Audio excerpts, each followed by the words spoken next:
todos y todas, bienvenidos nuevamente al canal de Aportes de la Historia. Por segunda vez y consecutivamente Aportes ha cubierto gran parte de las jornadas de jóvenes investigadores del CEIS. Ponemos a disposición las exposiciones en la ronda de preguntas y respuestas. Para Aportes es un orgullo realizar este registro documental de las actividades del centro y de sus grupos cuando somos invitados.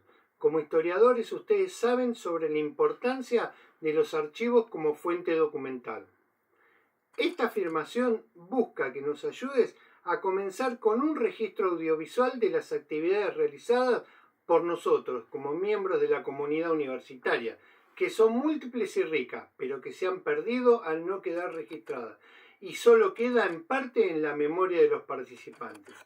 Si uno tuviera que buscar el archivo audiovisual de nuestras prácticas en nuestra institución y no lo encontrara porque es inexistente y vos como historiador ya dimensionarías el gran problema. Para Aportes de la Historia, Carlos Alberto Van Howard.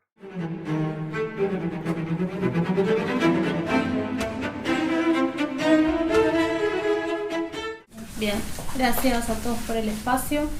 Bueno, este trabajo, acá lo traje, el bebé final, digamos, es la tesis de licenciatura, digamos, que pude hacer ahora para julio de este año. Es una investigación que viene, la verdad, desde hace muchos años, para ser honesta, desde el 2014, cuando yo todavía era alumna del profesorado. Ahí me empecé a acercar, digamos, a lo que es el famoso Nuevo Mundo, lo que era la conquista de América, específicamente centrarme en los estudios en lo que después fue la Ciudad de México, y a partir de ahí, bueno, toda la carrera docente, incluso la licenciatura, siempre guiamos para el mismo lado, que era intentar entender cómo la conquista militar se sirvió y utilizó o fue causada también por una conquista religiosa, espiritual, ¿sí? Es un trabajo que es muy complicado hacer porque al analizar, digamos, muchísimo sobre la Iglesia Católica, uno tiene que ser cuidadoso también de no ofender, ¿no? A nadie, pero centrarme, digamos, en un análisis histórico de los cronistas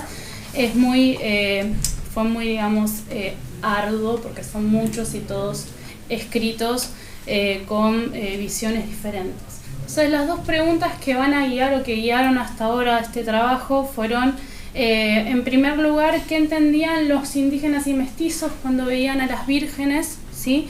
Y en segundo lugar, ¿qué entendían los españoles, qué entendían los indígenas cuando miraban a las otras vírgenes, ¿no? Es como, son dos preguntas que si uno las quiere analizar históricamente nada más es muy difícil de responder, porque no hay un español diciendo yo pienso que entienden tal cosa, ¿no? Sino es que uno tiene que intentar interpretar con herramientas de la historia cultural, de la historia social, de la historia de los sentidos, y también analizar lo que hoy por hoy se vive en estos lugares conocido como la religiosidad popular, las diferentes manifestaciones de la religiosidad popular.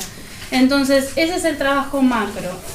Lo que presenté ahora para estas ponencias es simplemente un poquito, ¿sí? Un par de hojas de que después, si lo quieren pasar, tiene las imágenes a todo color como para que se entienda mejor. Es analizar que las vírgenes que traen los españoles cuando inician la conquista son vírgenes, digamos, que tienen determinados usos en el Viejo Mundo, ¿sí? Tanto la Virgen de la Antigua, que va a ser una de las primeras que va a llegar en la primera expedición de Colón, junto con la Virgen de Guadalupe de Extremadura, que también no solamente va a llegar con Colón, sino sobre todo con Cortés, a la conquista de Tenochtitlán, lo que después va a derivar en la Ciudad de México, ¿no? Entonces, analizar en los relatos tanto de la Virgen de Guadalupe de Extremadura, sobre todo con la Virgen de Guadalupe mexicana o del Cerro Tepeyac, nos van a dar patrones para identificar que no es todo una casualidad, sin dejar de lado los que creen en las apariciones religiosas, que está muy bien. No es simplemente una casualidad que justo en determinado lugar se aparezca esta Virgen con estas características, ni que tengan destinatarios, podría decirse, de la clase popular o de la clase baja, ¿no? Si uno quiere hacer esa transposición de conceptos a los años que trabajamos, que son a partir de 1521, con la llegada y conquista de México, a 1531, cuando ya se empiezan, digamos, a oficializar, por así decirlo, a permitir estas apariciones. En primer lugar vamos a señalar algunas cosas comparativas, ¿no?, de estas dos vírgenes. Como ya dije, ambas vírgenes, tanto la de Guadalupe de Extremadura como la mexicana, se aparecen a personas del pueblo bajo, sí, del pueblo llano. En el caso de México se le aparece a un macehual, que es un campesino, ¿sí? Un mestizo, dicen algunos, un indio, dicen las crónicas. En el caso de España se le aparece a un vaquero, ¿sí?, también sencillo. En los dos casos hay mandatos de la Virgen a construir determinados lugares que van a ser refugios de peregrinos, ¿sí?, o refugios o lugares en donde, digamos, se va a servir a la comunidad. En los dos casos hay sanaciones milagrosas, ¿sí? En el caso de Extremadura se sana milagrosamente al hijo del vaquero. En el caso de México, al tío del macehual, el indiecito Juan Diego, como dicen algunos.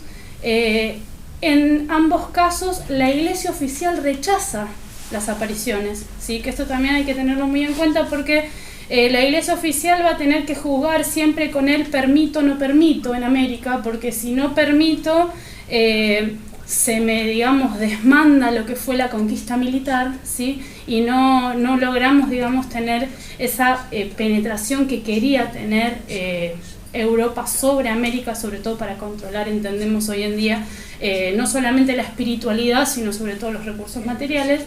En ambos casos la iglesia oficial primero rechaza las apariciones, ¿sí? Tanto el vaquero como el indio Juan Diego van a la iglesia oficial y les dicen: hemos visto, se ha aparecido tal cosa, ha sucedido esto.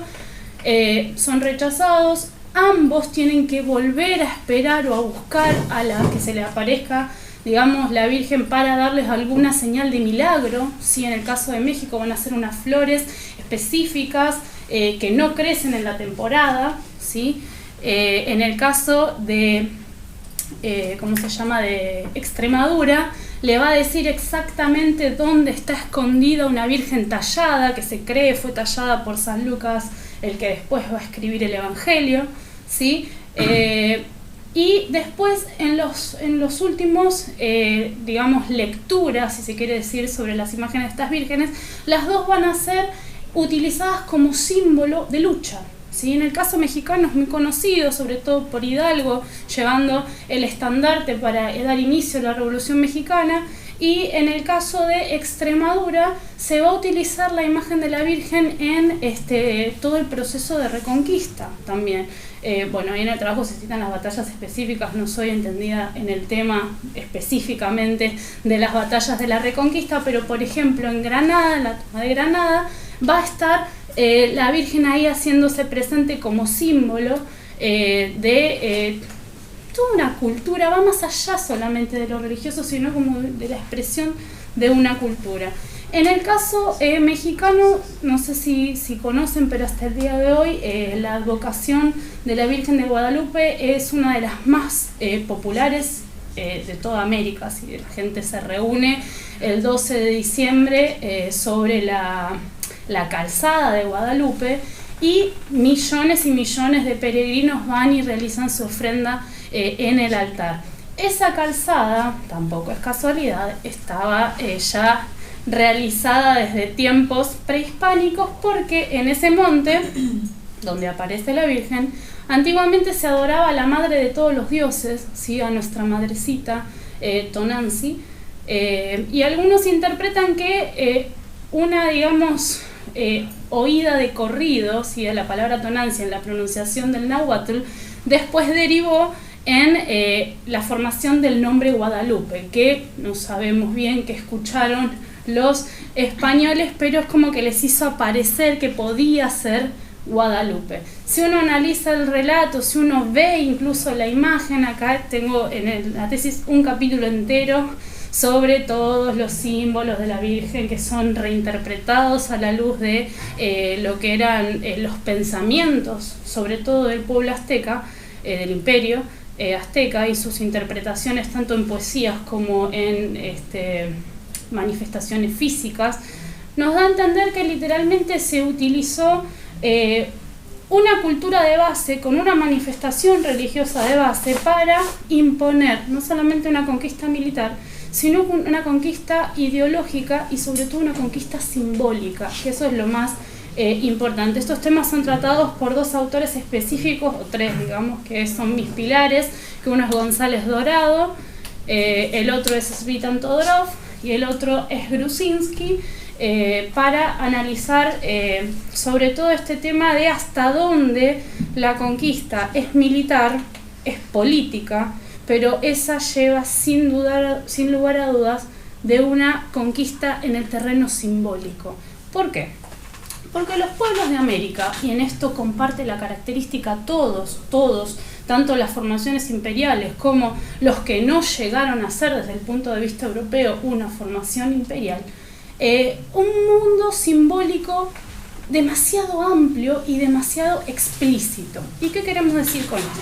Si uno sigue los calendarios, si allá tengo mi poncho con la piedra del sol, si uno sigue todas las cuestiones calendáricas, nos damos cuenta que cada día tiene su símbolo, su presagio, su nombre y lo que va a pasar en el círculo, digamos, de los años, que se renueva cada 52 años en el caso específico del mundo mesoamericano.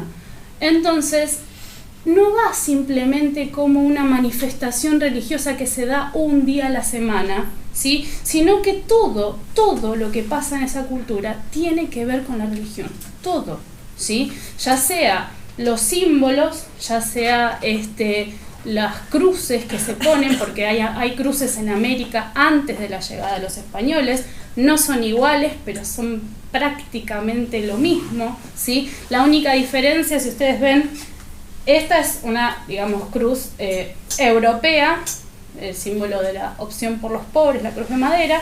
La cruz americana es igual, salvo que esta parte la recortamos un poquito, ¿sí? Eso ya está más que estudiado y sobre todo eran utilizadas por las mujeres embarazadas, ¿sí? No cualquiera, digamos, utilizaba ese tipo de cruces.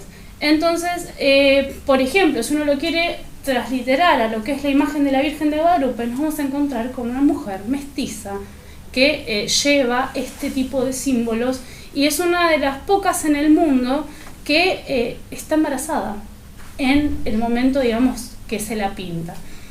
¿Cómo surge la imagen? Depende de lo que se crea, es lo que uno, digamos, adhiere en la creencia de la formación de la imagen. Hay algunos que dicen que fue pintada mágicamente, que se apareció.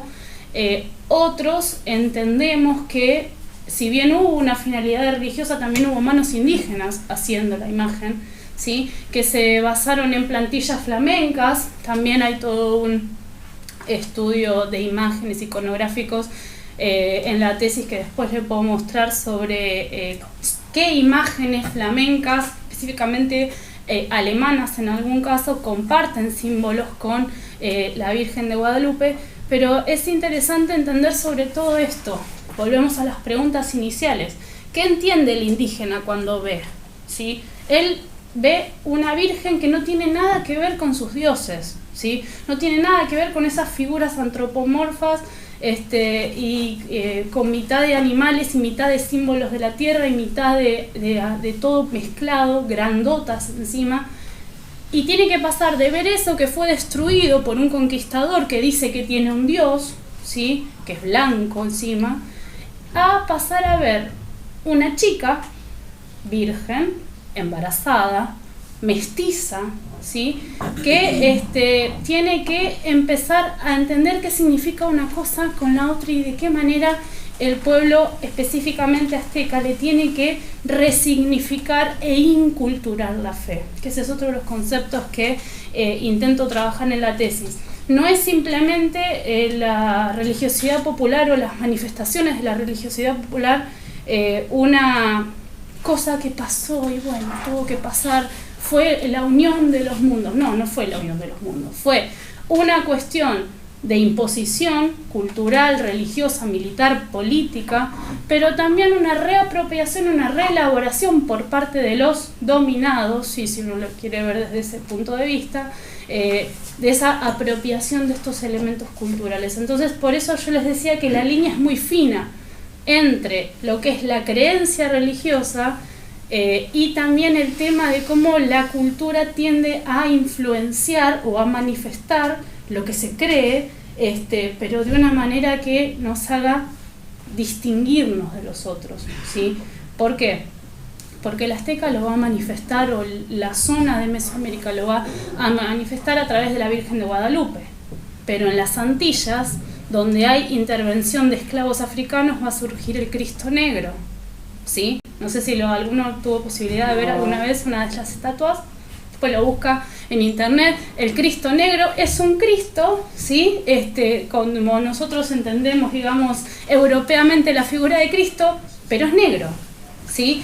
Después, en toda la zona de los Andes, se va a manifestar a través de las vírgenes de los socavones. Entonces, no es simplemente una cuestión que se manifiesta en México, sino que va a ser una cuestión que se va a manifestar en toda América Latina como producto de la misma imposición, pero a la vez reelaboración, ¿sí? ¿Se entiende? Unos imponen, los otros resisten, pero también reelaboran esas imágenes para que les tengan contenido y no sean vacías de contenido, ¿sí? Así que bueno, después si alguno quiere mirar dibujitos, fotos, están las fotos de los 2 viajes que tuve que hacer, bueno, para trabajar este tema allá, así que gracias por el tiempo y por escuchar.